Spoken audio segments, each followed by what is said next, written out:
Amén. Alabado sea el Señor. Oh Señor Jesús. Bueno, el hermano Wilbardo nos comprometió esta tarde a poder expresar, ¿verdad?, lo que el Señor nos trajo como visión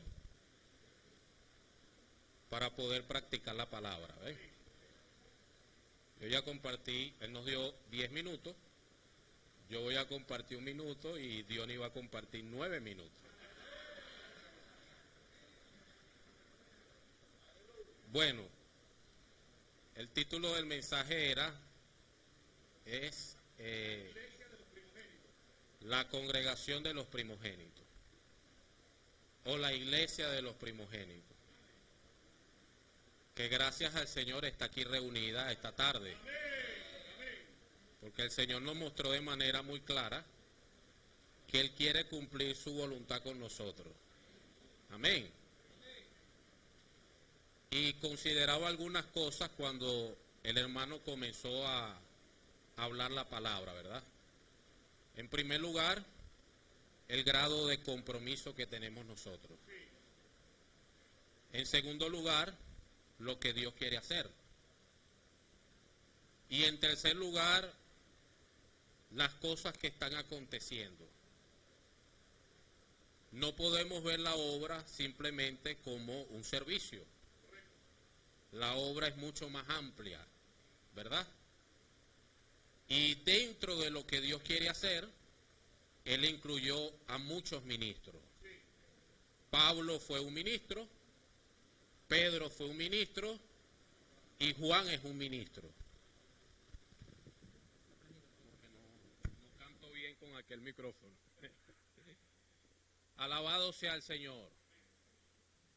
Y aunque ellos colocaron base y su experiencia fue maravillosa, creo que nosotros tenemos hoy una gran responsabilidad. Porque a nosotros nos corresponde completar la obra.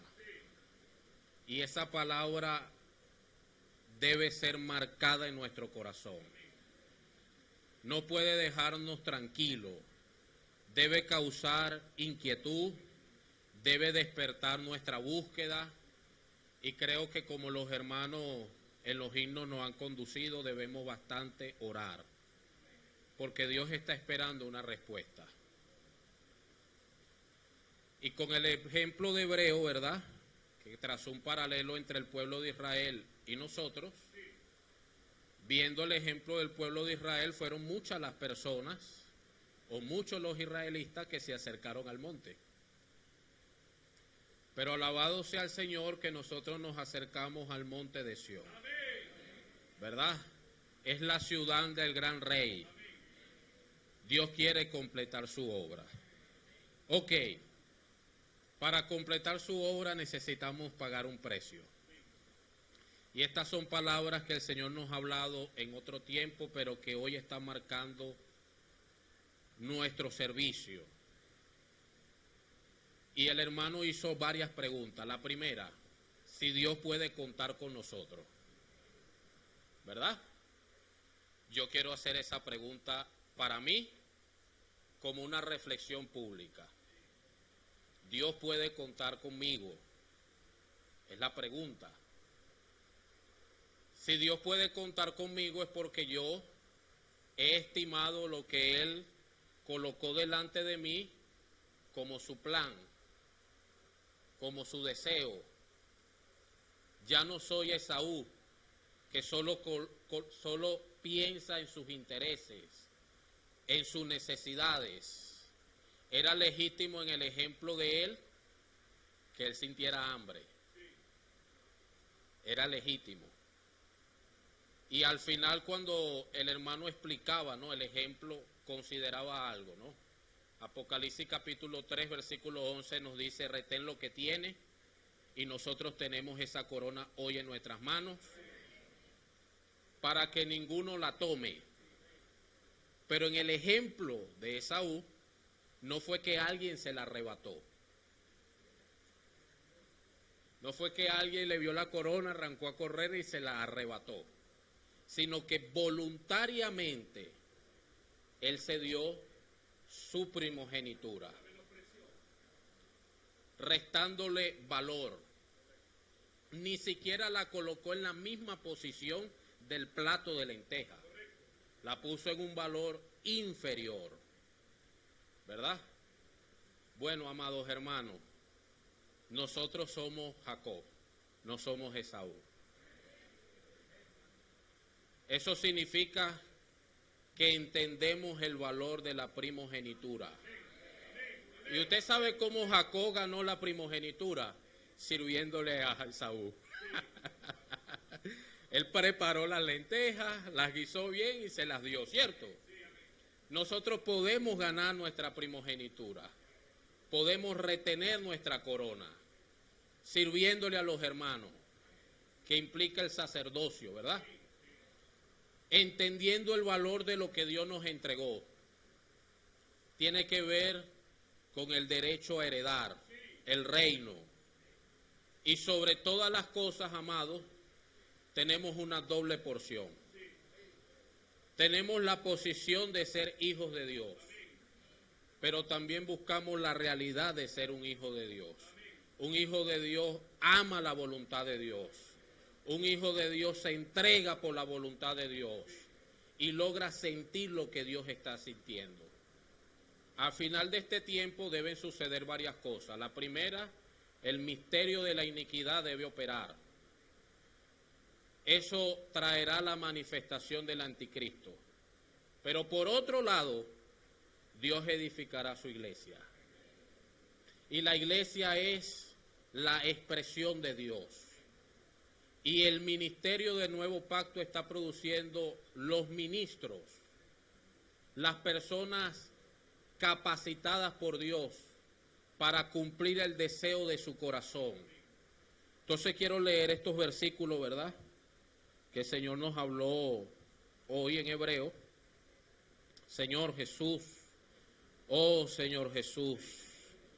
Quiero leer desde el versículo 15. Hebreos 12:15 dice: mira bien, no sea que alguno deje de alcanzar la gracia de Dios.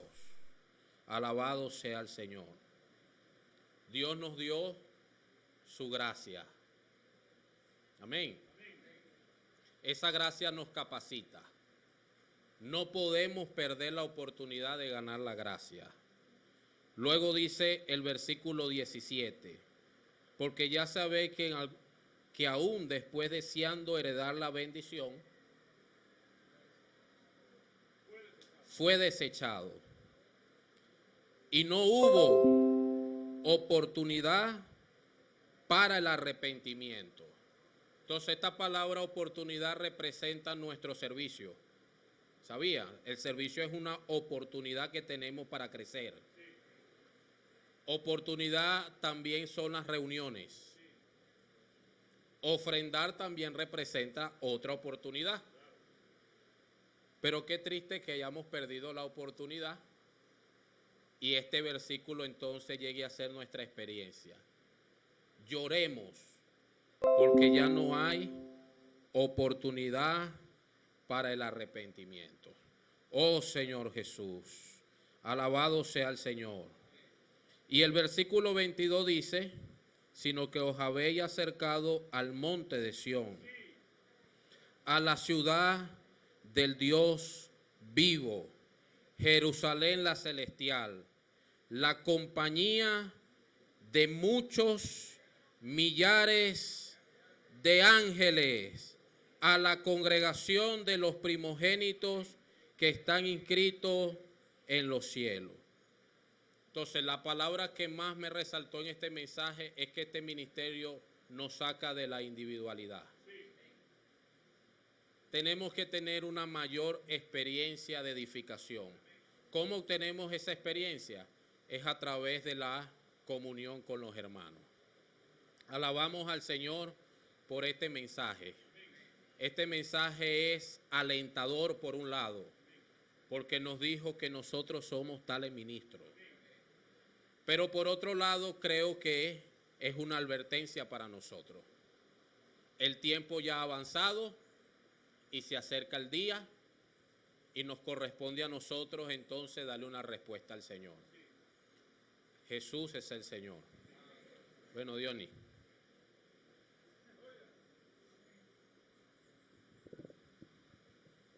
Aleluya. Amén.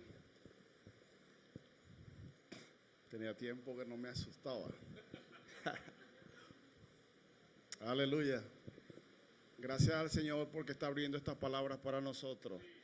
El Señor nos está trayendo de Primera de Corintios, nos está llevando para Segunda de Corintios.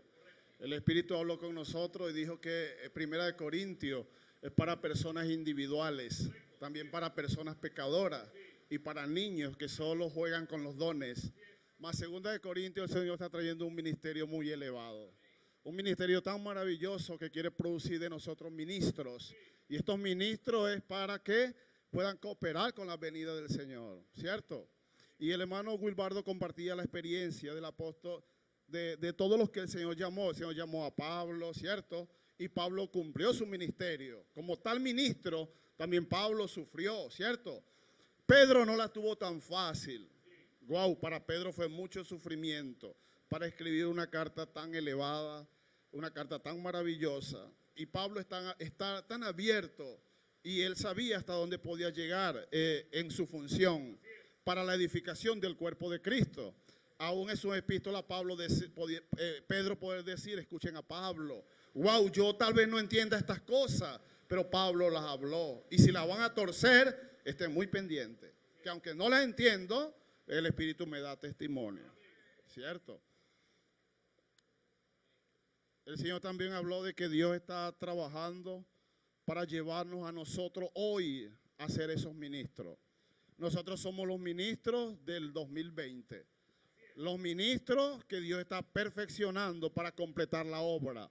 Sí, el Señor Jesús completó todo lo que tiene que ver con la salvación, la redención. El Señor la completó ya.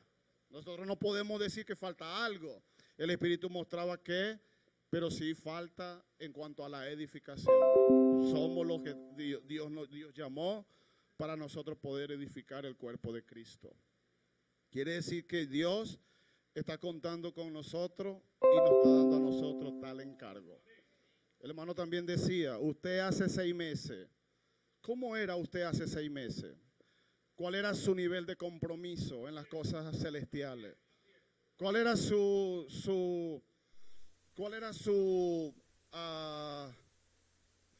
nivel de servicio? ¿Cómo servías antes? El Señor preguntó. Porque Segunda de Corintios, hermano, viene a completar el trabajo que nuestros amados hermanos dejaron, ¿cierto? Y a nosotros hoy nos toca preguntar. Dice así, Dios está preguntando, ¿puedo contar contigo? Esa pregunta tenemos que hacerla nosotros, ¿cierto? Porque Dios quiere producir en la iglesia de los primogénitos muchos vencedores. Pero tales vencedores es necesario, dijo el hermano, que pasen por sufrimiento, ¿cierto? Pablo no escapó de esto. Pablo pasó por mucho sufrimiento, ¿cierto?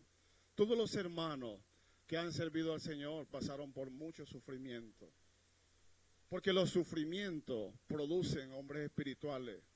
Los sufrimientos producen consagración y personas que van a dar más a Dios.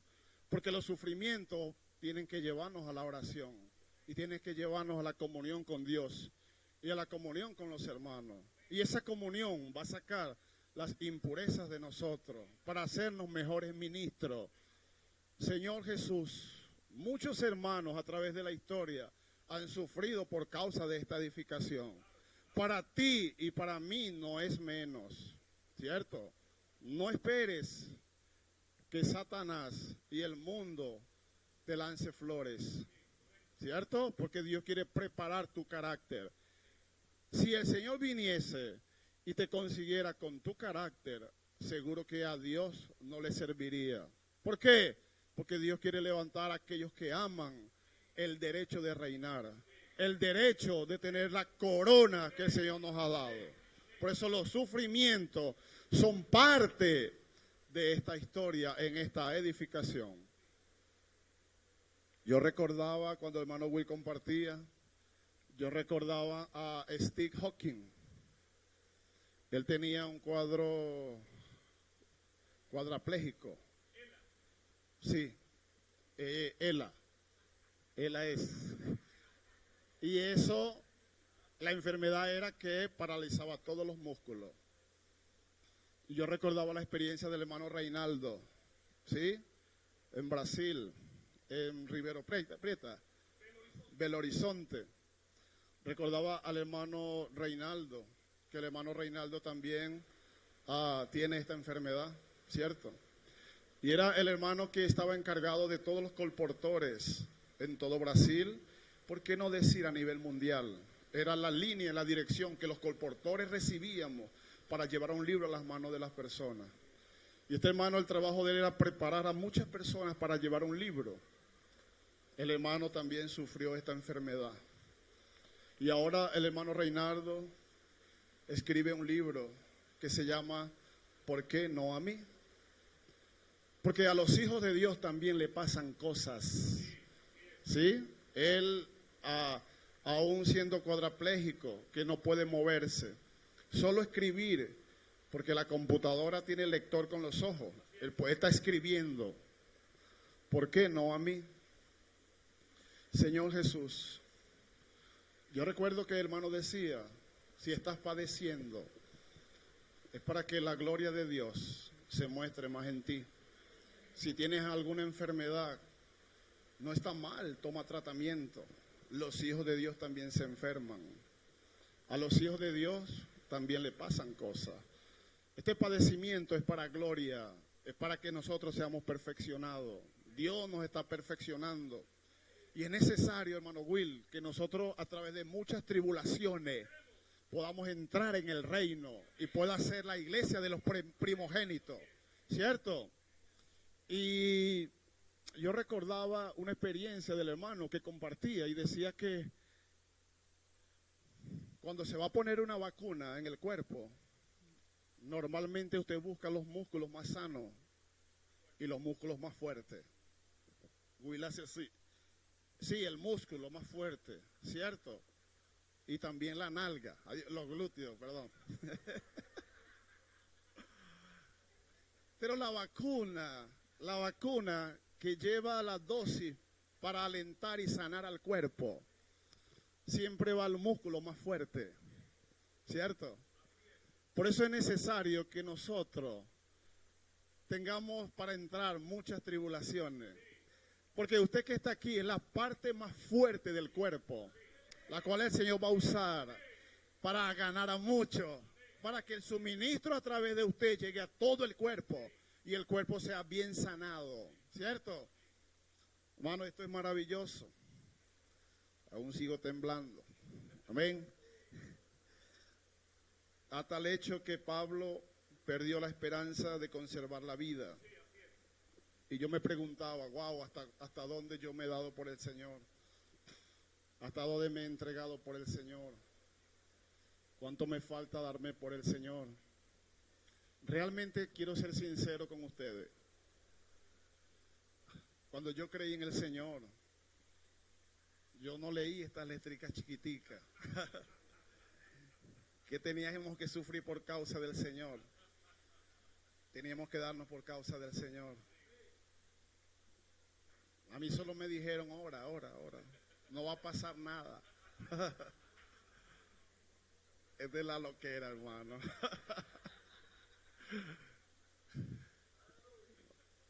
No hayamos para dónde correr. Pero vamos a sufrir. Pero este sufrimiento es por causa del reino. Y este sufrimiento no es para muerte. Este sufrimiento es para vida. Para que usted a través de los sufrimientos, usted aprenda a consolar a otros. Sí. Porque Dios quiere producir en usted un reino de sacerdote, nación santa, un pueblo adquirido por Dios, para que anuncie las virtudes, ¿cierto? Y estemos bien enfocados en lo que son las características de uno que va a reinar. ¿cierto? Ora por las personas, o sea, predica el evangelio. Es perfeccionado, necesitamos ser ayudados, hermano. Amén. Perfecciona a otro. Usted necesita perfeccionar a los santos. Prepara el gran desierto, ¿cierto? Produce a los vencedores y trae al Señor de vuelta. No tenemos tiempo para perder, no tenemos tiempo. Nuestro servicio debe ser más excelente, con más entusiasmo, con inclusión. Dios quiere preparar en nosotros una camada de vencedores. Y si Dios va a sacar vencedores, lo va a sacar de la iglesia. No es probable que Dios saque vencedores de otro lugar. El porcentaje es muy mínimo, mas yo necesito darme a esto. Yo debo pasar la etapa de Primera de Corintios y llegar a la etapa ya de Segunda de Corintios, donde hay ministros que están claros, ministros que se dejaron preparar por el Señor. Hermano, es la iglesia de las oportunidades. Es la iglesia donde usted puede invocar el nombre del Señor y estar en el Espíritu. Es la iglesia donde usted puede negar la vida de alma. ¿Cierto? Es la iglesia donde a usted le dicen asno y se ríe. Hermano, es la iglesia que todo lo puede, todo lo soporta. ¿Cierto? Es la iglesia del Señor. Es la iglesia que está produciendo a los vencedores. Dígale al que está a su lado, dígale así: tienes pinta de vencedor.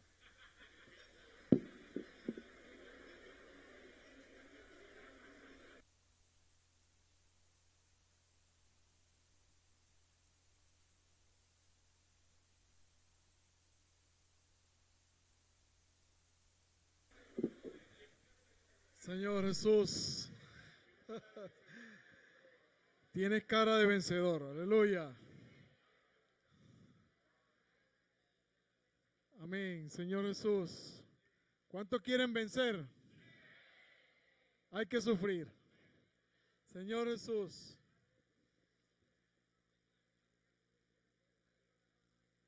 Pero no el sufrimiento aquel que tenemos cuando nos machucamos un dedo construyendo algo para nuestro beneficio. Es el sufrimiento que produce gozo. Es el sufrimiento que produce alegría. Porque sabemos que estamos desgastando el hombre exterior y el interior se va renovando cada día. Señor Jesús, voy a leer una porción de 2 de Corintios, capítulo 2, desde el versículo 14 hasta el 17. En esta Biblia está titulado como Triunfantes en Cristo. Versículo 14 dice: mas a Dios gracias, el cual nos lleva siempre en triunfo en Cristo Jesús, y por medio de nosotros manifiesta en todo lugar el olor de su conocimiento, porque para Dios somos grato olor de Cristo en los que se salvan y en los que se pierden. A estos ciertamente olor de muerte para muerte, y a aquellos olor de vida para vida. Y para estas cosas, ¿quién es suficiente? Pues nosotros somos como muchos que medran, falsificando la palabra de Dios, sino que con sinceridad, como de parte de Dios y delante de Dios, hablamos en Cristo. Señor Jesús, vamos a orar en esta tarde para dar comienzo a este segundo bloque de la palabra. Señor Jesús, te damos gracias, Señor. Gracias por tu victoria. Gracias porque esta victoria es transferida a nosotros.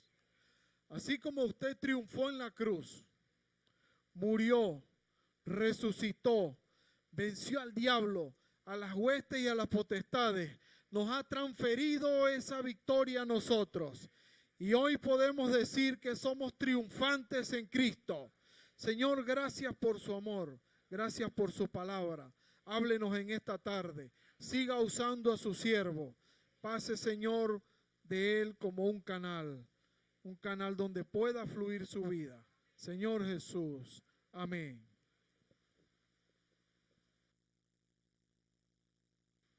Realmente alabamos al Señor por concedernos este tiempo.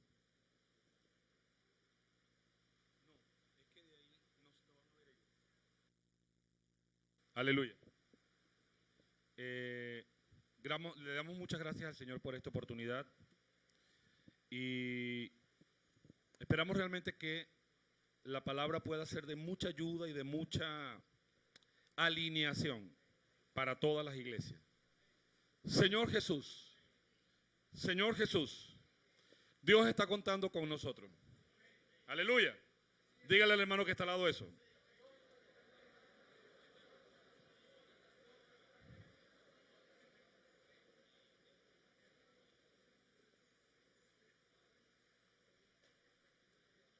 Cuando ya el tiempo prácticamente se ha cumplido, cuando ya pasamos 2000 años desde que el Señor vino, y cuando estamos en pie, cerrando una era, nosotros podemos decir con cierta propiedad que somos los obreros de la 11ª hora. Somos los obreros de la 11ª hora. Otros fueron antes de nosotros. Este es nuestro tiempo. Este es nuestro momento. Es por eso que nosotros necesitamos entender, visualizar quiénes somos y qué quiere el Señor hacer con nosotros. Señor Jesús, Lucas 12:32. Lucas capítulo 12, versículo 32.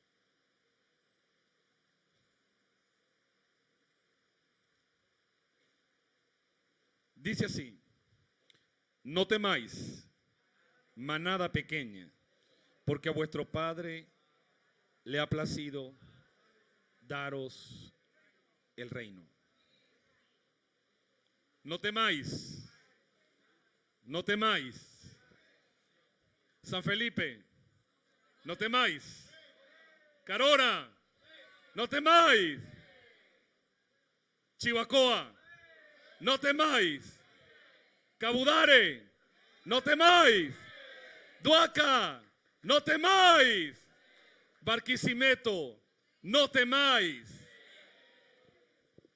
Cuando yo miro esta palabra y escucho las palabras de nuestro hermano Pedro Don y veo todos estos años que hemos recorrido, nunca hemos sido una iglesia de multitudes. Eso no nos justifica. Necesitamos crecer.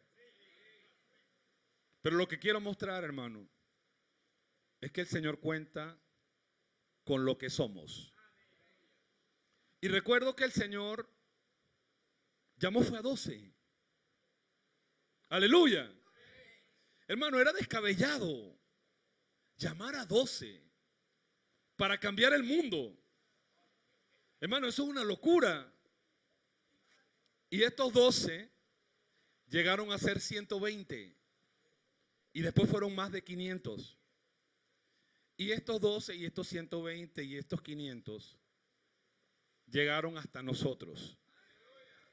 Señor Jesús, sin embargo, lo que nosotros necesitamos hoy revisar es qué significa en nuestro contexto este ministerio y qué significa ser un ministro. Hoy en la tarde nosotros debíamos compartir 2 mensajes, pero voy a ser honesto, no va a dar para compartir 2 mensajes. No es posible compartir 2 mensajes.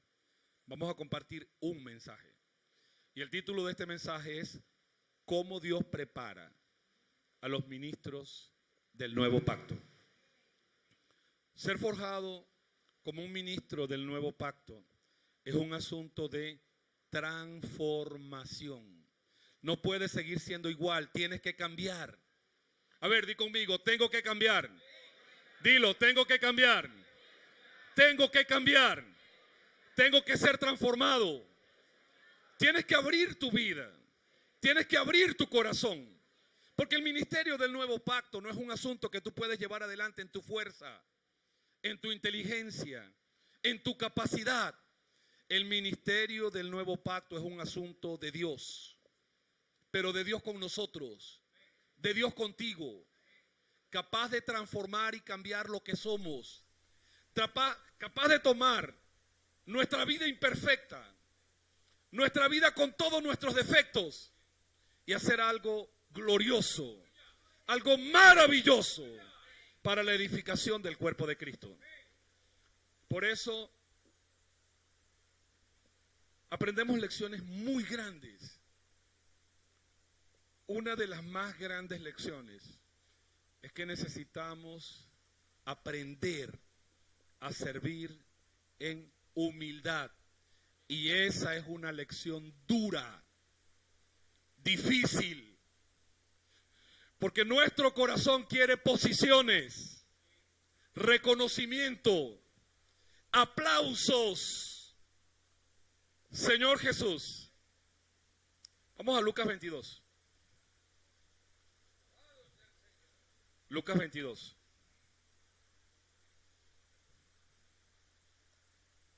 En el versículo 24.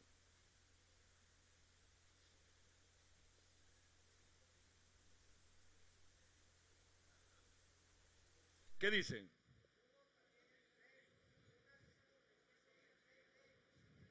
Ok. Cualquier parecido con la realidad es pura coincidencia. Aleluya. Aleluya. Aleluya. Interesante que todos estaban con el Señor. Interesante que todos recibieron las mismas palabras. Interesante que todos lo acompañaban. Todos estaban con Él. Pero había algo adentro, un gusanito llamado ambición. Y ese gusanito, cuando tiene la oportunidad, él sale, él se manifiesta. Es como el gusano oculto en la manzana y de repente él aparece, usted no lo ve y de repente aparece. En realidad, para ser más específico, había una influencia de la madre. La madre de los hijos de Zebedeo ya vino así medio, como que no quería medio hacer una pregunta, pero una pregunta que ella ya sabía la respuesta y que quería así como que más o menos, y de ahí surgió esta discusión. El Señor les dijo lo siguiente: los reyes de las naciones se enseñorean de ellas, y los que sobre ellas tienen autoridad son llamados bienhechores. Mas, no así vosotros. Hermanos, entre nosotros no es así. Aleluya. Sino que el mayor entre vosotros sea el mayor entre vosotros como el más joven, y el que dirige como el que sirve. Entonces el Señor les dio una gran lección. Y una de las grandes lecciones que tenemos que aprender, y perdónenme todos los hermanos, pero tengo que decirlo, es a tratar con nuestro orgullo. Perdóname decir algo y no te ofendas. Tú tienes tu orgullo y yo tengo mi orgullo. Y es así. Y es así. Pero todos nosotros necesitamos aprender a tratar con ese orgullo. Hay un pasaje en Juan capítulo 13, muy hermoso. Juan capítulo 13.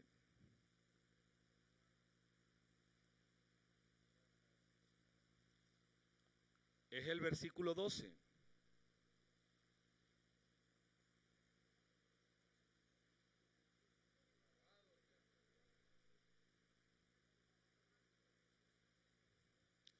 Vamos a leer primero, antes del 12, vamos a leer lo siguiente. Vamos a leer el 13, unos versículos antes.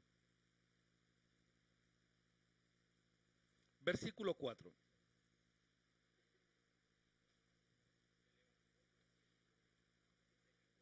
Dice: se levantó de la cena y se quitó su manto y tomando una toalla, se la ciñó.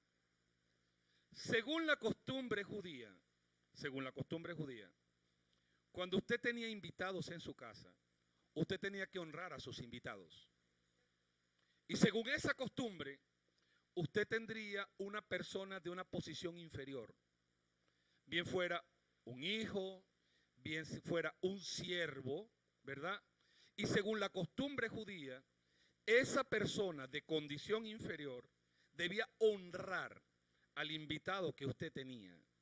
Por eso entonces el invitado era honrado, es decir, era puesto con un lebrillo de agua y el siervo o la sierva debía entonces tomar y enjugar los pies del invitado. Yo creo que en este momento para los discípulos fue una sorpresa.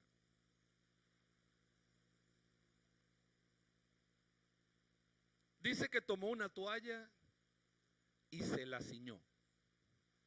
Verso 5.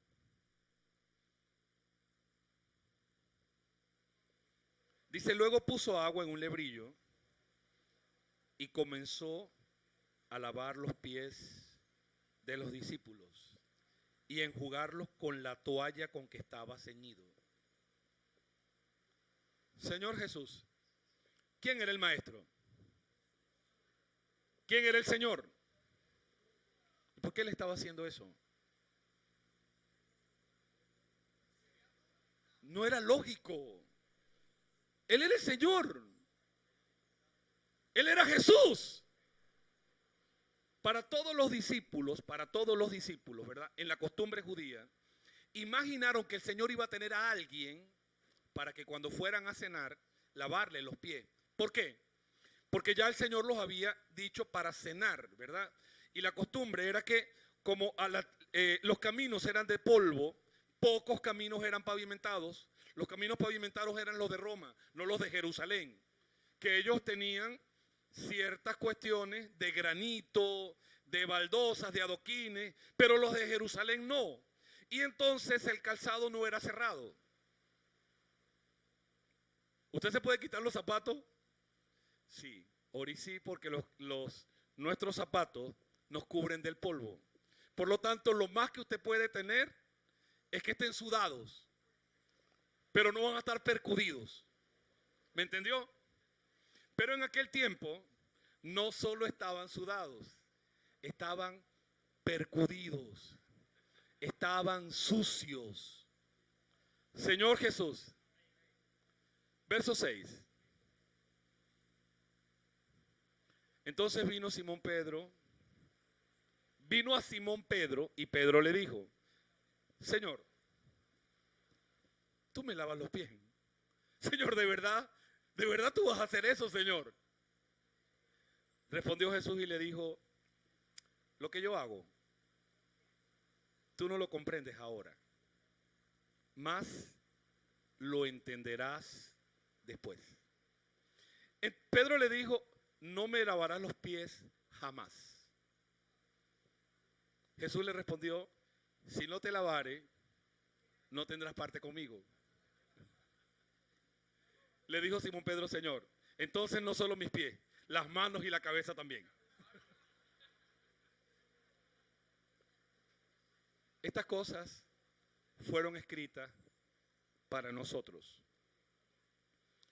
Hoy cuando sirves, ¿cuál es tu corazón? Tu corazón, la esencia, la motivación del servicio. Hoy cuando sirves, ¿por qué sirves? ¿Cuál es la razón por la cual sirves? Porque el modelo de servicio, hermano, es poder volver a la humildad. Vivimos los últimos tiempos y estos días y las decisiones que tomemos marcarán nuestro destino eterno. Dios está buscando cambiarnos, transformarnos y hacer de nosotros aquellos con los cuales Él cuenta. Por eso Él nos está colocando asuntos en nuestras manos. Aleluya, aleluya. Sin embargo, más que esos asuntos o más que la obra que hacemos, es la persona que somos. El tipo de obra que hagamos dependerá de la persona que somos.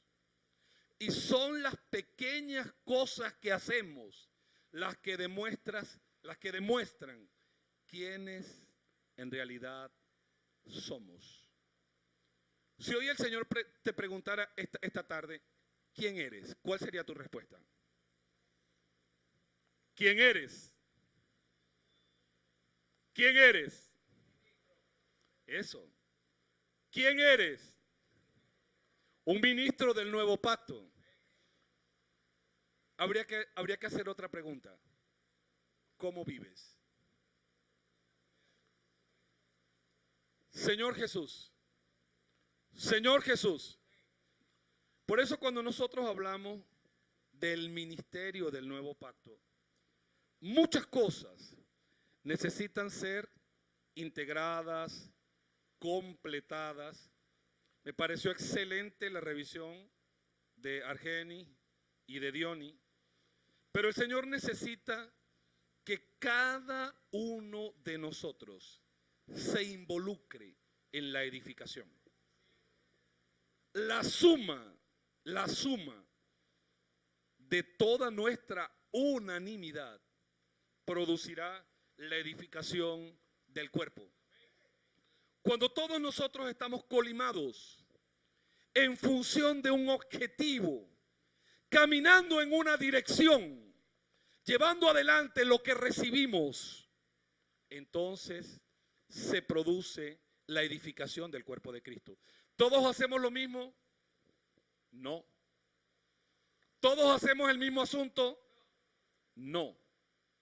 Es por eso, Señor Jesús, que nosotros necesitamos tomar lo que está en nuestras manos, volvernos al Espíritu, considerar muchos asuntos con humildad y gestionar lo que fue puesto en nuestras manos. Un ministro del nuevo pacto tiene que aprender a tratar con su tiempo, gestionar su tiempo. Y escucho muchas veces, hermano, es que no hay tiempo. No, perdóname. Las cosas que son importantes terminan ocupando tu tiempo.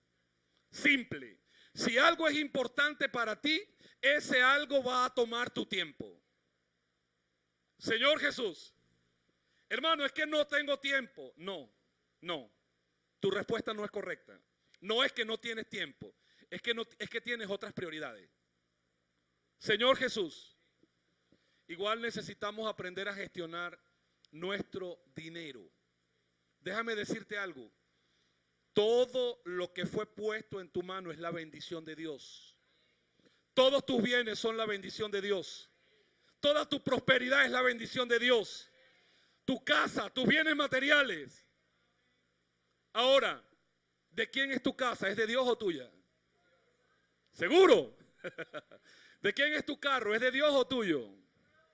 ¿De quién es tu dinero? ¿Es de Dios o tuyo? Ahí entonces los ministros del nuevo pacto comienzan a examinar aquello que fue puesto en sus manos. El Señor también nos está dando un gran reto, aprendiendo a gestionar personas y aprendiendo a gestionar relaciones. Aleluya. Esta última parte creo que los hermanos no la escucharon bien. Gestionar relaciones. Aleluya. Para que haya armonía en la iglesia hay que gestionar relaciones. Aleluya. Y te doy algo que espero que lo grabe. Los hermanos no son un número. Los hermanos no son un número.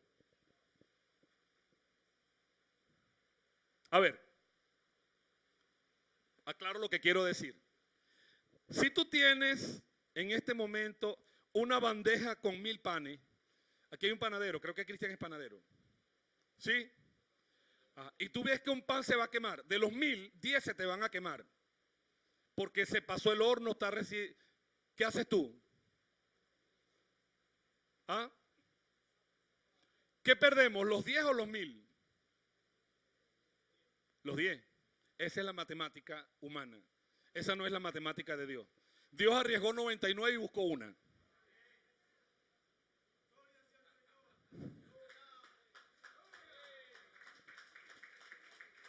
Los hermanos no son un número.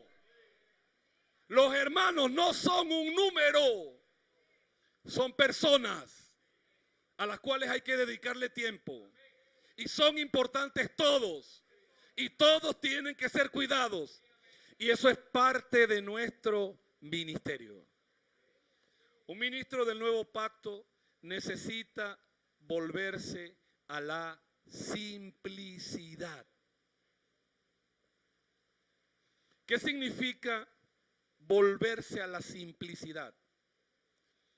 Escuchar la palabra de manera simple y practicarla. ¿Cuándo perdemos la simplicidad? Cuando entran los cuestionamientos. Ahí perdemos la sencillez. Señor Jesús, Señor Jesús, Señor Jesús.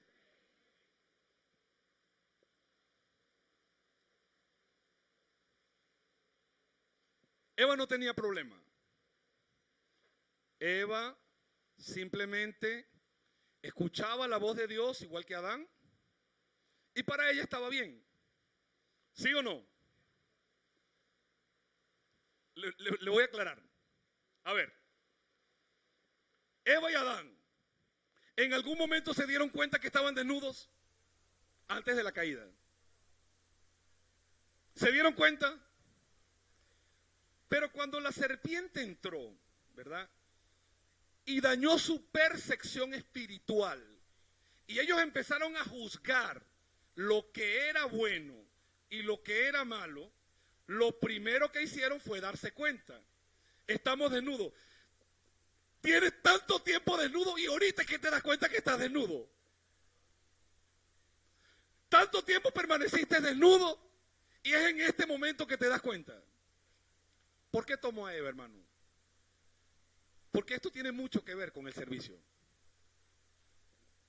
Señor Jesús, Señor Jesús, el problema no es exponer nuestro punto de vista. El problema es pelear por nuestro punto de vista, defender nuestro punto de vista. Aleluya, aleluya. Ok, hermano, esta tarde las sillas las vamos a colocar de esta forma, ¿sí?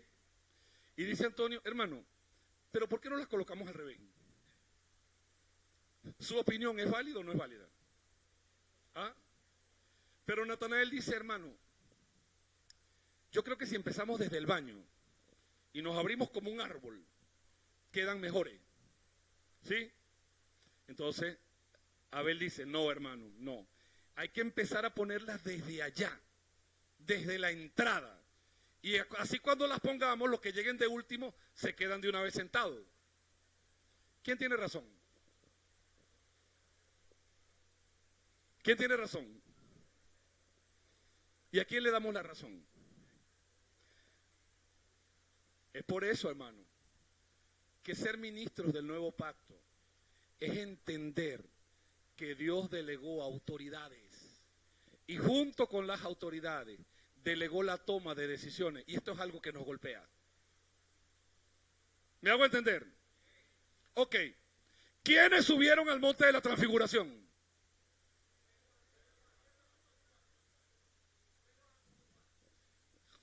¿Y por qué ahí no estaba Mateo?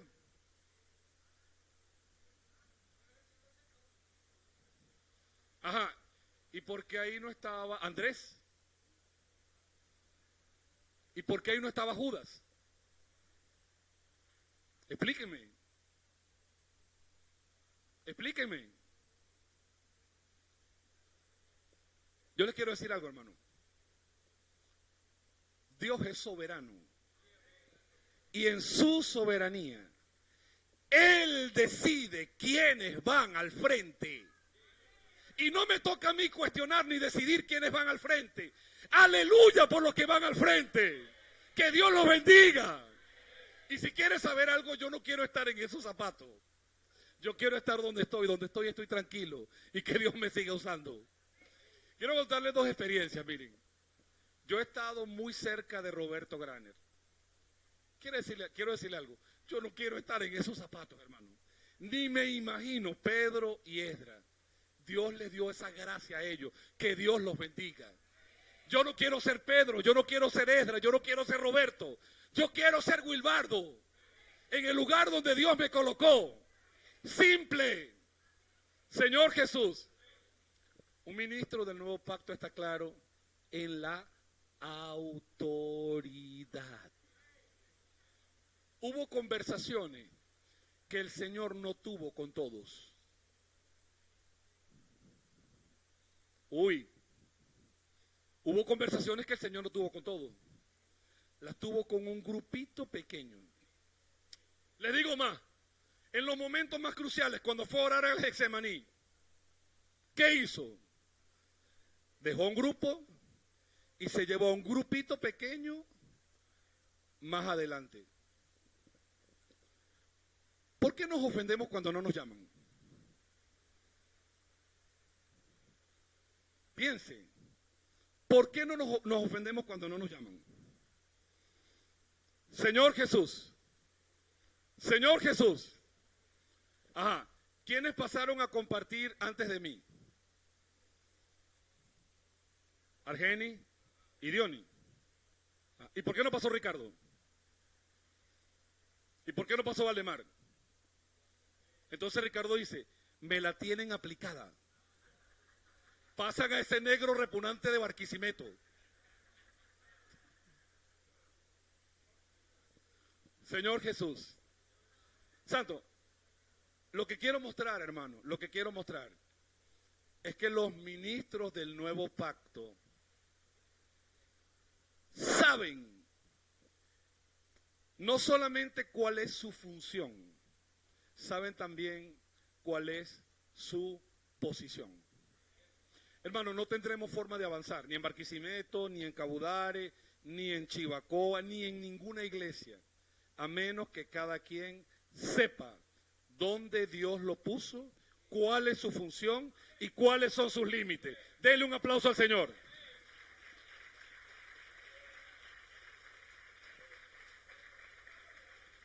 Por eso, amados hermanos, si queremos avanzar en este ministerio, necesitamos aprender a relacionarnos con la autoridad. La autoridad es algo que Dios delegó. No nos toca a nosotros, no nos corresponde a nosotros. ¿Por qué hay determinados hermanos en esa ciudad? Yo les digo, porque Dios los levantó. Simple. ¿Pero por qué están ahí? Porque Dios los levantó.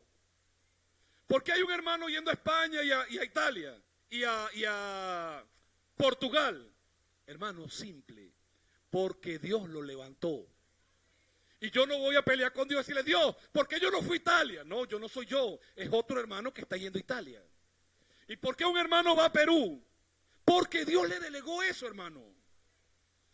Digo eso simplemente para que empecemos a mirar hacia adentro de nosotros y entendamos lo siguiente. Nuestras funciones son diferentes, nuestras posiciones son diferentes. Pero si usted entiende claramente lo que Dios le delegó, claramente, y usted entiende cuáles son los límites dentro de lo que Dios lo colocó, y usted alegre sirve, y usted reconoce quién está al frente y usted deja, a usted no le importa, Dios lo puso ahí a él o a ella, entonces tendremos una iglesia armoniosa, donde no hay niños peleando, discutiendo por si uno está en una posición o está en otra posición, discutiendo por si agarra la escoba más grande o el coleto más grande. No, hermano, olvídese de eso. Discutiendo para ver si es el mejor ujier o el peor ujier. No, hermano, olvídese de eso. Simplemente reciba lo que Dios le dio, sirva donde Dios le dio, alégrese con lo que Dios le dio y llévelo adelante. Es parte de lo que Dios nos ha dado. Denle un aplauso al Señor.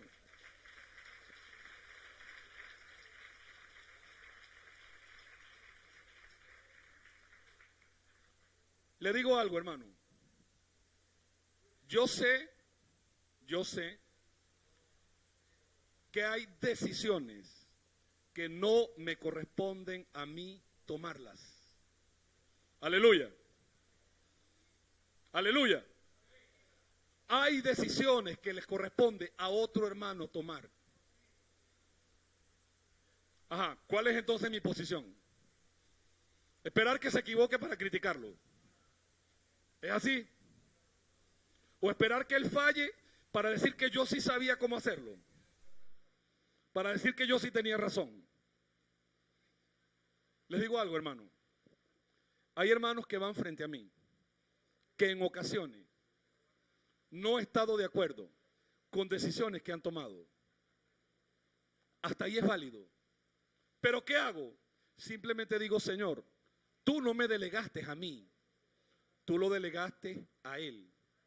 Simplemente, Señor, si Él tomó esa decisión, eso es lo que tú le diste a Él. Listo, amén. Aleluya. Aleluya. Quiero decirle algo, hermano. Muchos problemas en la iglesia se acabarían si todos entendemos cuál es nuestra función, cuál es nuestra posición, cuáles son nuestros límites y cómo relacionarnos con aquellos que Dios puso al frente. Señor Jesús.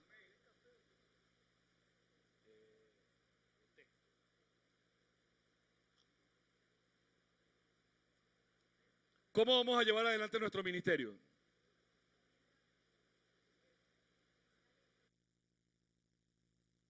Llevar adelante nuestro ministerio. Entonces necesitamos, ya va, quiero que esto se caiga. Ahí. Necesitamos transformación. Estos dos mensajes, ¿verdad? Tenían la intención de mostrar el cambio, cómo Dios transforma, porque el título es ese, cómo Dios prepara a los ministros del nuevo pacto. Yo voy a comenzar a hablar de Juan y vamos a ver hasta dónde llegamos. Cuando el Señor tomó a Juan, Juan era una persona interesante. ¿Por qué? Porque Juan tenía un alto concepto de la justicia. Usted revisa la vida de Juan y Juan era justo, recto. Esa persona se necesita en la iglesia. Y a lo mejor, actualmente, tú eres Juan. Voy a mostrar un pasaje que está en Marcos capítulo 3, versículo 17.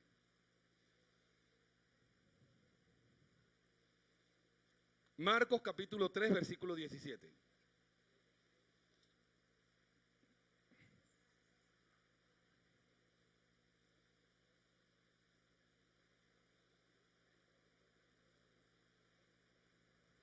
¿Qué dice allí?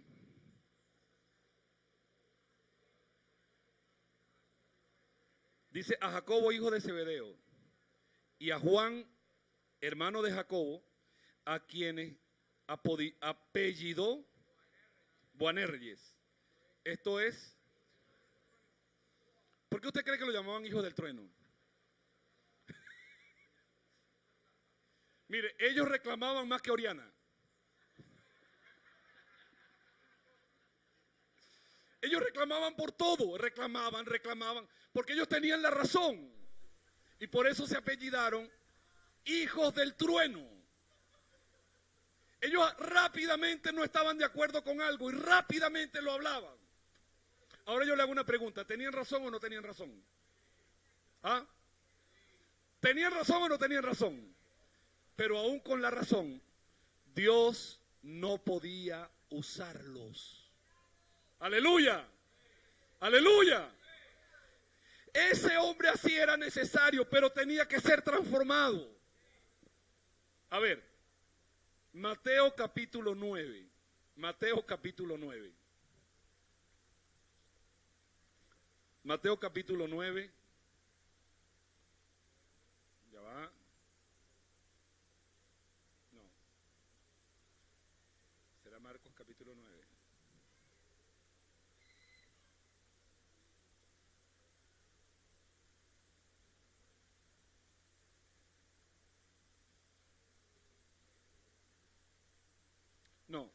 extravié el pasaje donde van pasando a una aldea de samaritanos.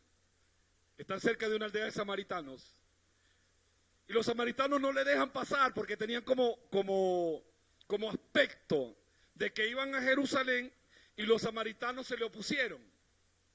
Y ahí salió Juan. Ahí salió Juan. Recto, justo, porque él tenía razón.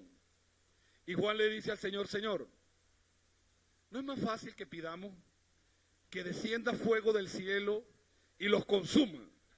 Cuando el fuego termine pasamos, Señor.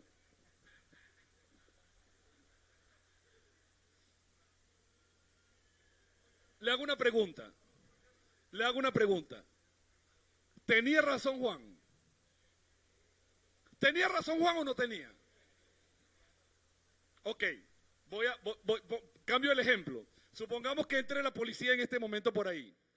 Y entonces el policía diga: por el coronavirus, ustedes, la reunión está suspendida. ¿Sí? Y entonces nosotros vamos a hacer una oración para que venga un rayo y lo parta. Señor, él se está oponiendo. Ese quizás era el pensamiento de Juan. Lo que quiero mostrarle es que Dios tiene que cambiarnos. Dios tiene que transformarnos. Ese Juan recto, que discutía, que tenía razón, tenía que ser cambiado. Había una característica en Juan. Como ministro de este nuevo pacto. Y esta característica quizás nos ayude también a entender algunas cosas. Juan era observador. ¿Por qué Juan era observador? ¿Cuál era la función de Juan? ¿Cómo usted remienda una red si no es detallista?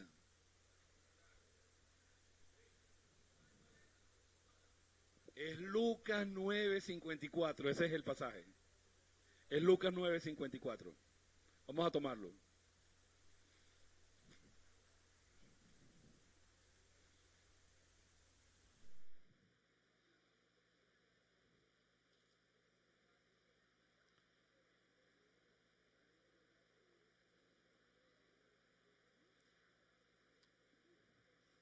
Dice el 52: y envió mensajeros delante de él, los cuales fueron y entraron a una aldea de samaritanos para hacer los preparativos, mas no le recibieron porque su aspecto era como de ir a Jerusalén. 54 dice: viendo esto sus discípulos, Jacobo y Juan, dijeron: Señor, ¿quieres que mandemos que descienda fuego del cielo como hizo Elías y los consuma? Lo que quiero resaltar aquí, hermano, es el aspecto de quién era Juan. Y Juan se parece a usted. Sí, Juan se parece a usted y se parece a mí. Aleluya. No hay muchas cosas que usted tiene la razón y que le gustaría que viniera un rayo y le diera la razón. Pero una persona así no le sirve a Dios. Necesita transformación. Sigo con el asunto. Juan tenía que ser una persona minuciosa, detallista. ¿Por qué? Imagínese usted sacando una red del mar. ¿Alguien aquí es pescador o ha tenido cerca una pesca o algo? Ajá. Descríbame una red. Primero el tamaño.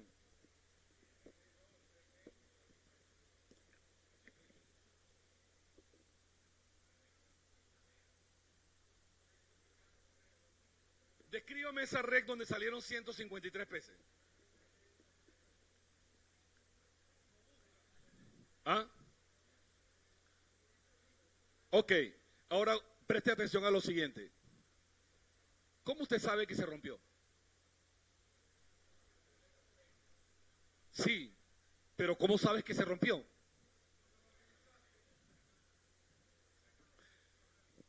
Tienes que caminar la red. Cuando caminas la red, te das cuenta que hay un hueco y entiendes por qué los peces se salen. Si Juan era una persona descuidada, él no prestaría atención Por eso el remiendo de las redes no se le dio a ninguna otra persona. El papá lo sabía. El que remendaba las redes era Juan. ¿Y qué tiene que ver eso con nosotros? ¿Qué tiene que ver eso con nosotros? Porque Dios necesita que prestemos atención a los detalles, a las pequeñas cosas. Señor Jesús, ¿sabe que nuestro servicio está lleno de pequeñas cosas? Y que a veces realmente son los detalles los que muestran, los que resaltan, los que realmente terminan, alguien dijo, de ponerle la cereza a la torta. Señor Jesús,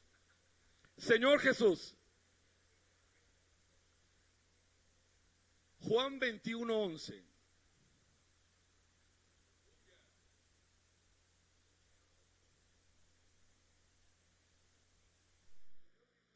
Ajá, ¿qué dice allí?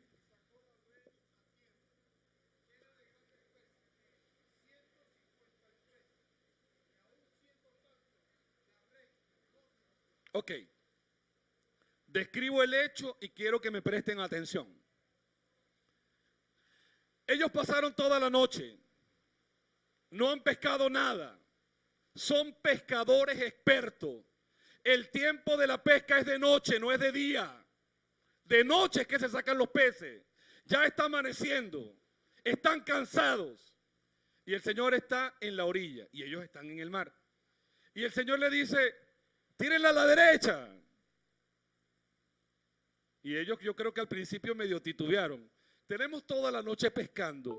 Somos hombres de este oficio. Y va a venir alguien y nos va a decir que a la derecha. Pero vamos a hacerle caso. Tiraron la red a la derecha. ¿Y qué pasó con la red?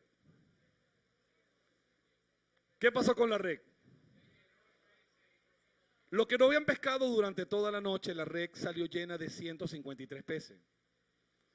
Y estos 153 peces habla de la bendición que Dios va a traer a Barquisimeto, a Cabudare, al Tocuyo, a Chivacoa. Cuando obedezcamos la voz de Dios de echar la red a la derecha, tírela a la derecha. Ahora, Intaritagua, aleluya. 153 peces, aleluya. Pero interesante, fíjense lo minucioso que es Juan. ¿Quién se dio cuenta que habían 153 peces? Revise eso en el Evangelio de Mateo. Revíselo en el de Marco. Revíselo en el de Lucas. ¿Quién tiene ese detalle?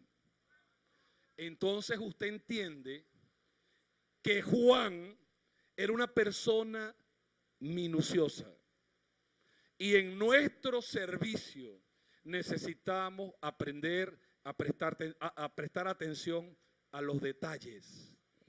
Juan era una persona que miraba los detalles. Hermano, Juan contó los peces. Él se dio cuenta. Fueron 153. Pero a él le llamó la atención otro milagro. Que en otras condiciones la red se hubiese roto. Pero ¿saben qué? La red no se rompió. Aleluya. Aleluya. Yo quiero decirle que nosotros tuvimos una vida de iglesia muy atropellada. Y podemos decir que Dios ha estado remendando, usando el ministerio de Juan de espíritu y vida. Muchos hermanos que permanecieron en la iglesia desde el tiempo que creímos hasta el día de hoy son sobrevivientes. Sí, sobrevivientes de malos tratos, sobrevivientes espirituales. ¿Cierto, hermano Luis? Hermano Luis se ríe, él sabe de qué estoy hablando. sobrevivientes de muchas situaciones, sobrevivientes de grandes tribulaciones con la guitarra. Imagínense a Silfredo con una guitarra y a mí con un 4. Sobrevivientes, hermanos, sobrevivientes. Hoy en día, el Señor nos ha llevado a ser más minuciosos, como lo que fue Juan. Porque muchos huecos en nuestra red fueron abiertos, no con malas intenciones, sino que el tiempo abrió huecos en nuestra red. Y por eso nosotros tuvimos que dar cambios, dar giros en nuestra vida de iglesia. Y por eso hoy tenemos conducción. Por eso estamos mejorando en la alabanza. Por eso estamos mejorando en el sonido. Por eso tenemos mejor servicio de ujieres. Por cierto, felicitaciones a los ujieres. Su trabajo ha sido excelente.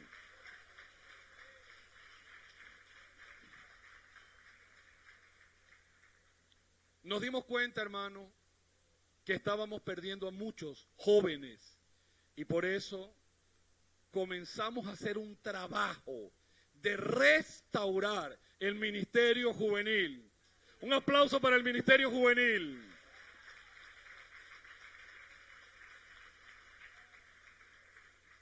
Muchos niños ni querían entrar al cuidado de niños. Eso era como las tinieblas de afuera. Empezaban a llorar. Querían ir con su mamá. Hoy en día, amados, y gracias al Señor, estamos restaurando el ministerio infantil. Estamos restaurando el ministerio adolescentes. ¡Aleluya! Estamos restaurando el ministerio matrimonial.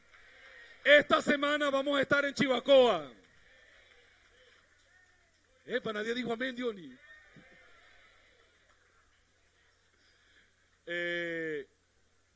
Estamos restaurando nuestros grupos familiares de cuidado y multiplicación. Estamos trabajando ya no solo en sectores, sino en microsectores. Y ya estamos viendo resultados de este trabajo. ¿Usted sabe qué significa todo eso? Remendar la red. Remendar la red. Podemos decir entonces que Dios encontró en Juan un ministro que era una persona recta, pero que era implacable. Si eres implacable, nadie va a permanecer en la iglesia. Aleluya, aleluya, aleluya. Mira, al Señor le trajeron una mujer sorprendida en el acto de adulterio. Si se la han llevado a Juan, le corta la cabeza. No se la llevaron a Juan, se la trajeron fue a Jesús.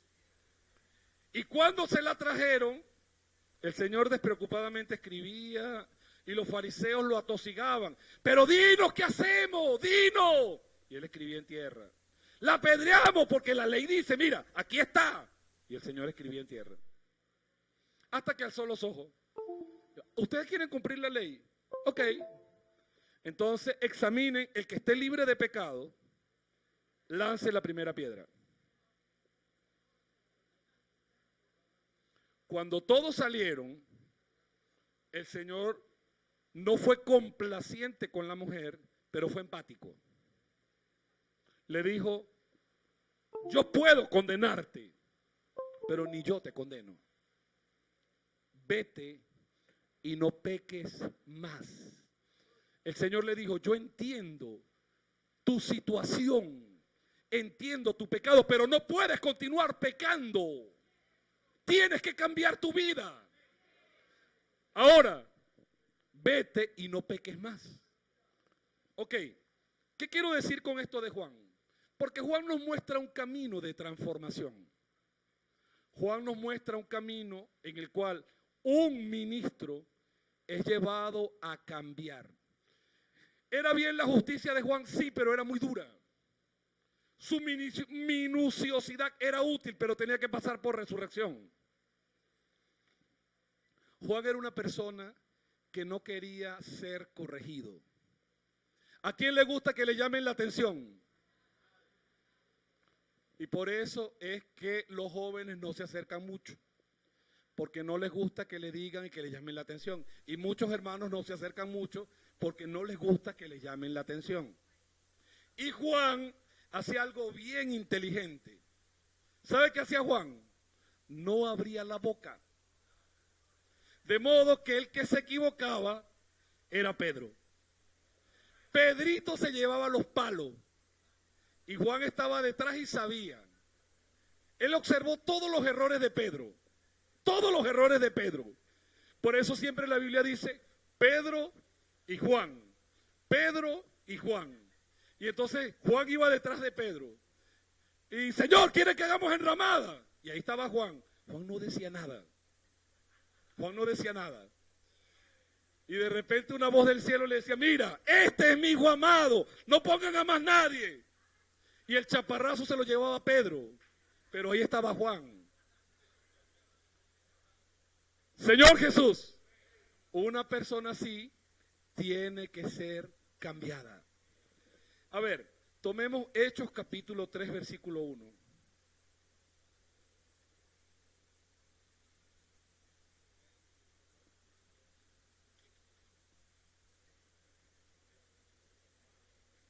¿Qué dice allí? Hechos 3:1.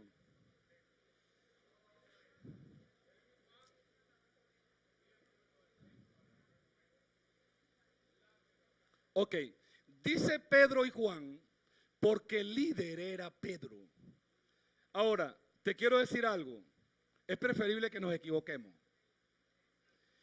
Es preferible equivocarnos. Señor Jesús, y yo te digo lo siguiente, hay que tomar iniciativa. Y espera el chaparrón de los hermanos responsables. Espéralo. Pero es preferible, es parte de nuestra edificación. Fíjense todo lo que pasó Juan, ¿verdad? Juan era minucioso, era recto, no le gustaban las cosas mal hechas, era justo, pero exageradamente duro. Exageradamente duro. Y por otro lado, no le gustaba que le llamaran la atención. Hermano, en la iglesia nos van a llamar la atención. Denle un aplauso al Señor. Nos van a llamar la atención. Y yo te quiero hacer una pregunta. ¿Cómo es que nunca vamos a equivocarnos? ¿Cómo es que nunca vamos a equivocarnos? ¿O nunca vamos a equivocarnos? Nunca vamos a equivocarnos. Tenemos que equivocarnos. Por esa razón hay que actuar, tomar la iniciativa. Eso era lo que no hacía Juan. Señor Jesús, ese silencio de Juan era vida del alma. No decir nada, no hablar nada, esperar a los demás, eso es vida del alma. Pero Juan desarrolló algo que necesita un ministro: intimidad con el Señor. Juan amó profundamente al Señor, de modo que quien estaba más cerca era Juan. Quien se recostaba en el pecho del Señor era Juan. Y al final, cuando Dios lo levanta para el último ministerio, esa es la característica que marca el ministerio de Juan: el amor. Juan fue alguien que amó profundamente.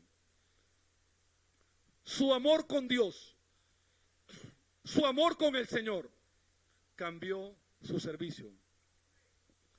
Juan no fue más implacable, duro, grueso. Ya usted lo ve en las epístolas diciendo: hijito, hijito, ya es el tiempo. Hijito, amen a Dios, amen a los hermanos. Ese es Juan transformado. Señor Jesús,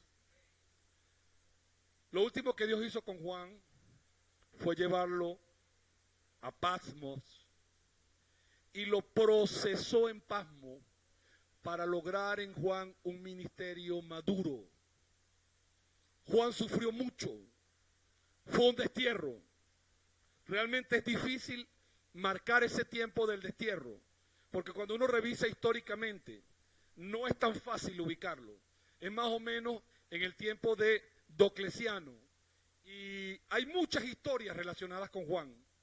Por ejemplo, una historia, creo que la relata Eusebio de Cesarea, dice que Juan intentaron darle una bebida mortal. No estoy seguro que esa historia sea cierta, pero se cuenta que Juan la tomó y no murió. Y que luego intentaron freírlo en un caldero hirviendo, pero que tampoco pasó nada. Y entonces el emperador bravo, es una historia, no sé qué tan cierta pueda ser, pero que el emperador molesto, entonces decidió desterrarlo y lo mandó a Pasmo. Pero ¿qué quiero decir?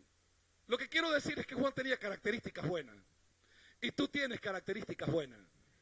Solamente que Dios tuvo que transformarlas. Porque Juan estaba muy crudo. Cuando Juan termina Pasmo, es otro Juan. Y entonces Juan puede ser aquel que restaura lo que Pablo no logró en Éfeso. Y puede llevar un ministerio tan fuerte que permanece hasta la venida del Señor. El ministerio de espíritu y vida. Si yo quiero que Él quede hasta que yo venga, ¿qué a ti? Sígueme tú. Por eso el ministerio de Juan es el ministerio que cierra todas las epístolas. Es el ministerio que cierra la Biblia. Es el ministerio que cierra los evangelios. Pero este ministerio es un ministerio marcado por la transformación. Todas las características buenas de Juan fueron usadas en transformación cuando el Señor trabajó en Juan. Señor Jesús, en cuanto a nosotros, en primer lugar, ser un ministro del nuevo pacto requiere que nosotros tengamos cimientos. ¿Quiénes son ministros del nuevo pacto? ¿Quiénes son ministros del nuevo pacto? Levanten la mano. Entonces, los ministros del nuevo pacto requieren cimientos. ¿Cuáles son estos cimientos? Estamos hablando de la palabra fundamental y estamos hablando de la palabra profética. ¿Qué es la palabra fundamental? ¿Qué es la palabra fundamental? Son las bases que nos han traído hasta donde estamos hoy. ¿La necesitamos? ¿La necesitamos? ¿La necesitamos? ¡Claro que la necesitamos! Pero la palabra fundamental necesita un complemento. Y ese complemento es la palabra profética. Yo voy a tomar un pasaje que quizás ilustre, Juan capítulo 5. En Juan capítulo 5, nosotros tenemos un paralítico en Betesda. ¿Sí? Aleluya. Aleluya. Aleluya. Y aquí hay un estanque, ¿verdad? Y ese estanque se llama Betesda, verso 2 del capítulo 5. ¿Sí? ¿Por qué iban todas las personas a ese tanque? Porque tenían necesidad. Y ese estanque podemos tomarlo alegóricamente como la palabra fundamental. ¿Lo pueden ver? Allí está la palabra y los que tienen necesidad se acercan. Sin embargo, hay una diferencia cuando el agua se mueve. Cuando el agua se mueve, suple la necesidad del que se acerca. Y esa agua que se mueve es la palabra profética. Por eso necesitamos la palabra profética y necesitamos la palabra fundamental. Un ministro del nuevo pacto requiere constitución. Y esta constitución la da la palabra fundamental. Necesitamos conocer la Biblia. Necesitamos conocer las verdades. Necesitamos conocer nuestras doctrinas. Hace poco, Barquisimeto y Cabudare acaban de terminar un perfeccionamiento de un libro. Ese libro se llama Fundamentos de la Fe Cristiana. Este libro que está acá. Porque estamos sintiendo que hay muchos hermanos que se están añadiendo a nuestro medio. Muchos hermanos se están añadiendo. Y necesitamos ayudarlos con las bases. ¿Cómo vamos a servir? Necesitamos principios, necesitamos fundamentos, pero necesitamos la palabra profética. Señor Jesús, Señor Jesús, Señor Jesús, un ministro del nuevo pacto, principalmente los ancianos y los que tienen el ministerio de la palabra, necesitan comprender su función. Su función no es venir un domingo a dar una clase. Eso es muy corto. Y si usted está pensando así, permítame decirle hoy, corríjalo, no es de esa forma. Aleluya, aleluya, aleluya. El mensaje no es una clase. El mensaje es un fuego que usted tiene que transmitir e infundir a los hermanos. Me preocupa cuando nos volvemos demasiado esquemáticos, demasiado doctrinales y perdemos la esencia, el fuego. Jeremías 20, verso 7.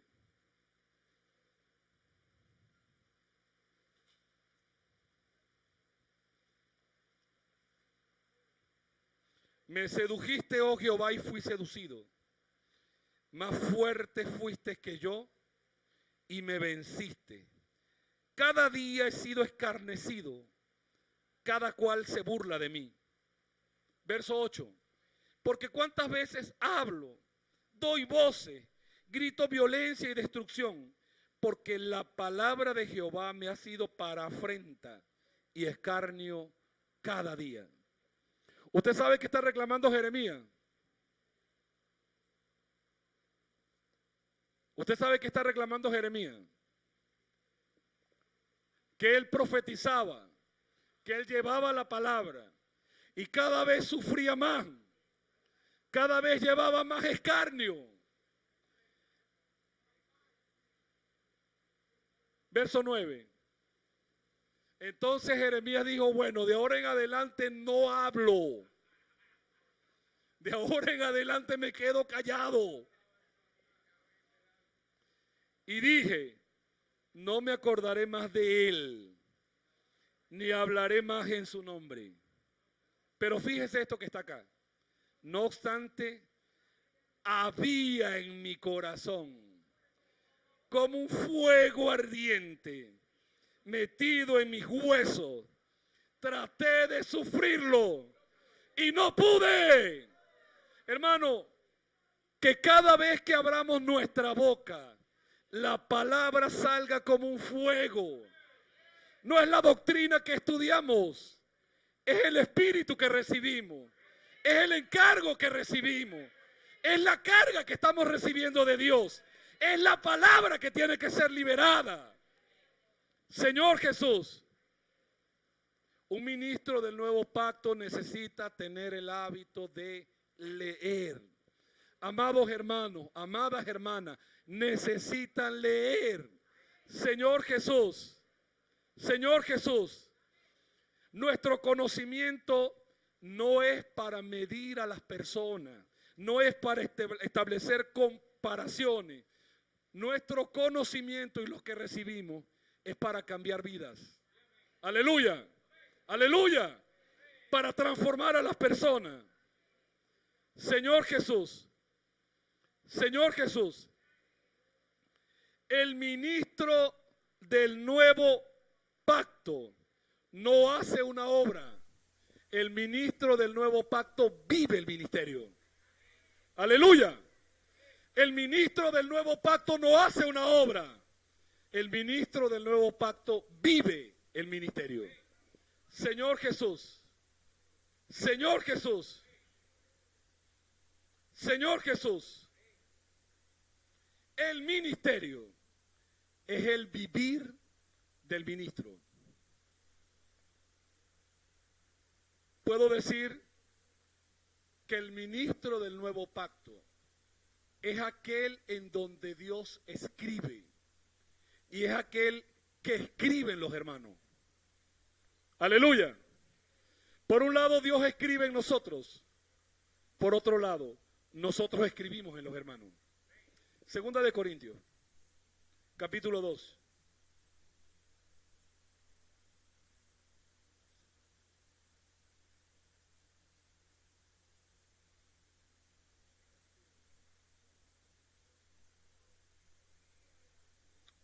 Capítulo 3, versículo 2. Dice: nuestras cartas sois vosotros. ¿Escritas dónde? No, note que el primer pronombre posesivo es nuestro. ¿Sí? Primero nuestro. ¿Dónde se escribe la carta? En nuestro corazón. Pablo está hablando él. O sea, ustedes, Dios está escribiendo aquí en nuestros corazones. ¿Sí? Dios está escribiendo en usted. Voy a darle un ejemplo simple. ¿Qué tal si yo traigo a Priscila? No, a Priscila no. A Sarita. Ajá. Y le digo, bueno, vamos a escribir este papel. ¿Sí? Y ella empieza a escribir, pero se mueve. ¿Puedo escribir en el papel? ¿Puedo escribir en el papel? Necesito que el papel esté quieto, por lo menos mientras estoy escribiendo. Y hay muchos hermanos que son como Sarita, porque Dios no puede terminar de escribir, porque se están moviendo mucho. Aleluya, aleluya. Pero lo otro es que el ministro del nuevo pacto escribe. Aleluya. Verso 3.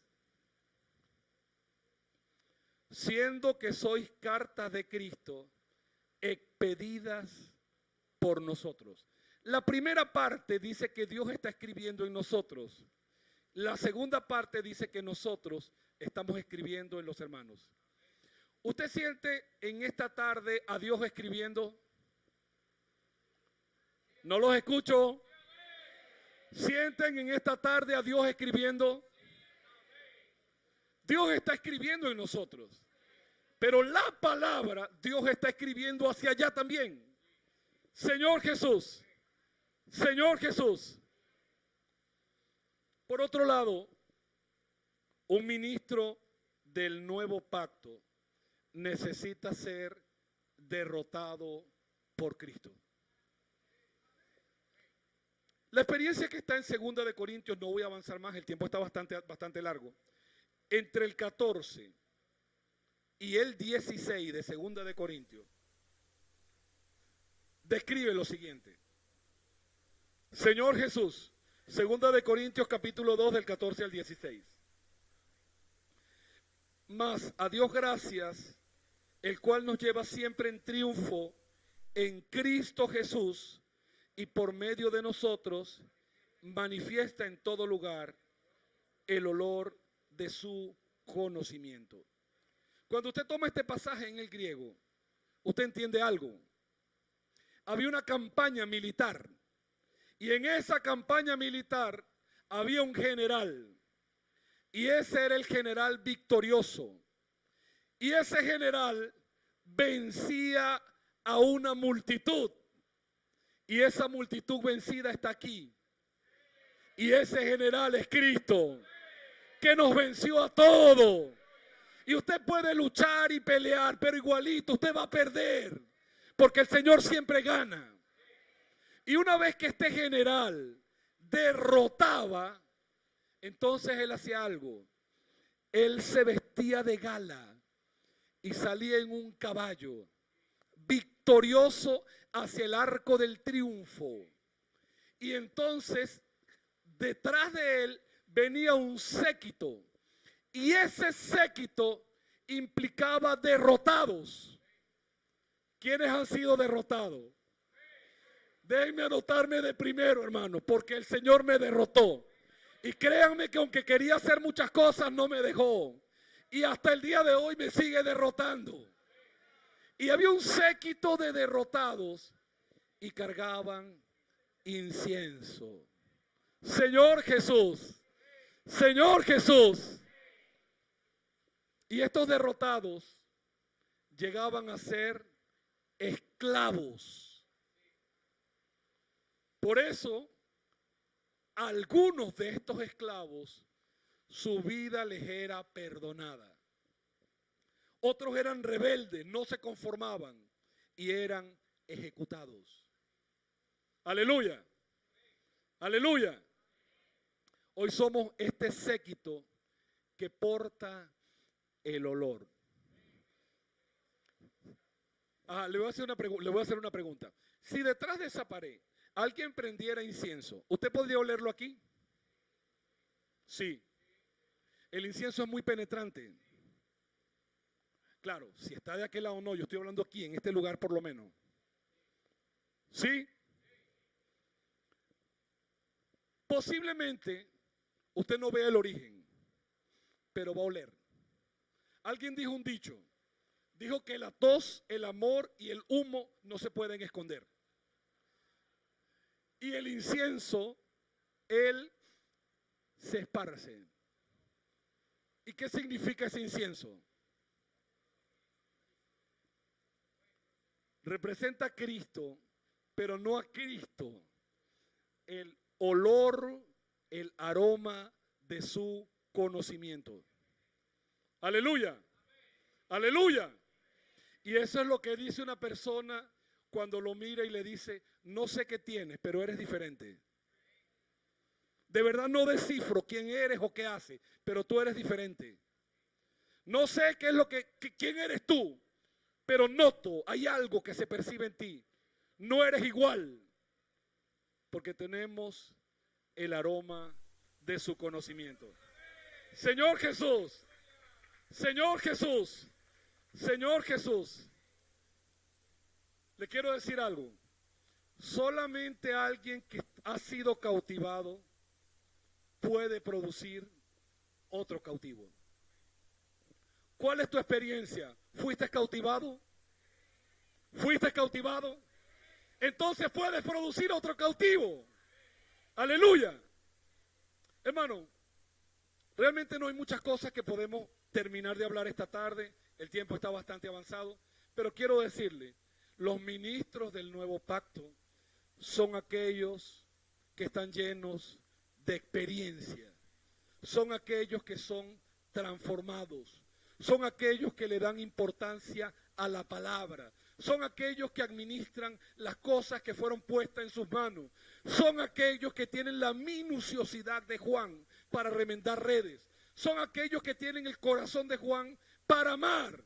Son aquellos que se derraman. Son aquellos que se entregan. Son aquellos que son cautivos y permiten que el Señor los lleve de triunfo en triunfo.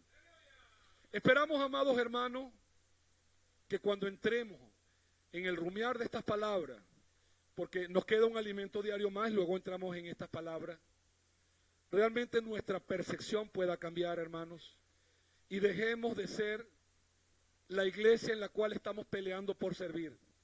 Dejemos de ser niños y que realmente este ministerio pueda transformar y cambiar lo que somos y guiarnos para la edificación del cuerpo de Cristo. Dios les bendiga.